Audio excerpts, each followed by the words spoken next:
মানব সভ্যতার যুগান্তকারী আবিষ্কারগুলোর প্রথম একটি হলো আগুন। আগুনের আবিষ্কার মানুষকে দিয়েছিল ঠান্ডায় উত্তাপ পাওয়ার, খাবার রান্না করার, অন্ধকারে দেখার এবং বন্যপ্রাণী থেকে সুরক্ষা পাবার এক আশ্চর্য হাতিয়ার।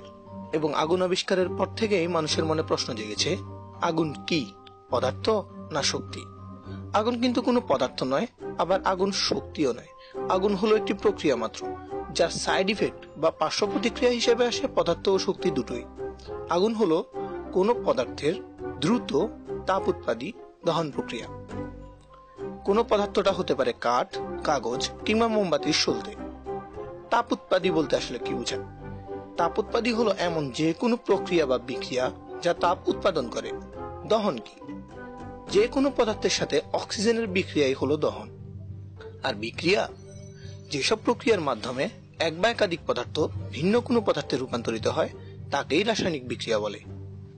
যেমন আগুন নামক প্রক্রিয়াতে কোনো পদার্থের সাথে যোগ হয় অক্সিজেন এবং ফলাফলে হয় ভিন্ন পদার্থ গ্যাস এবং শক্তি। তাই এই প্রক্রিয়াকে রসায়নের ভাষায় বলা হয় যে এটি একটি রাসায়নিক বিক্রিয়া। আমরা আসলে আগুন বলতে যা দেখতে পাই তা হলো আগুনের ফলে উৎপন্ন অগ্নিশিখা বা ফ্লেমটুকু। পদার্থের একটি মজার বৈশিষ্ট্য আছে, প্রায় সব পদার্থই তাপ প্রয়োগ করা হলে আলো দিতে শুরু করে। এটাকে বলা হয় তাপোজ্জ্বলতা। আগুন জ্বলার সময় পদার্থের দহনের ফলে যে গ্যাস উৎপন্ন হয় সেগুলো তাপোজ্জ্বল গ্যাস। অক্সিজেনের মাধ্যমে দহনের ফলে প্রচুর তাপ উৎপন্ন হয়। সেই তাপে উৎপন্ন গ্যাসগুলো প্রচন্ড উত্তপ্ত হয় এবং আলো দিতে শুরু করে। সেটাকেই আমরা দেখি আগুনের শিখা হিসেবে। তাপের পরিমাণ পর্যাপ্ত হলে গ্যাসগুলো আয়নিত হতে হতে পরিণত হয়ে যেতে পারে প্লাজমায়। তাপের পরিমাণ যে পদার্থের দহন হচ্ছে সে পদার্থের গুণাগুণ এবং বিশুদ্ধতার উপর নির্ভর করে আগুন হয়ে থাকে বিভিন্ন রঙের। যে কারণে অগ্নিশিখার যেখানে তাপ সর্বোচ্চ সেখানের রং নীল এবং তাপের পার্থক্যের সাথে শিখার রং পরিবর্তন হয়।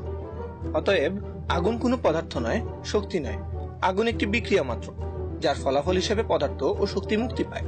আগুন হলো একটি প্রক্রিয়া, কোনো পদার্থের দ্রুত তাপ উৎপাদী দহন প্রক্রিয়া। ঝটপট বিজ্ঞানের এই ভিডিওটি দেখার জন্য ধন্যবাদ। লাইক, সাবস্ক্রাইব এবং শেয়ার করতে ভুলবেন না।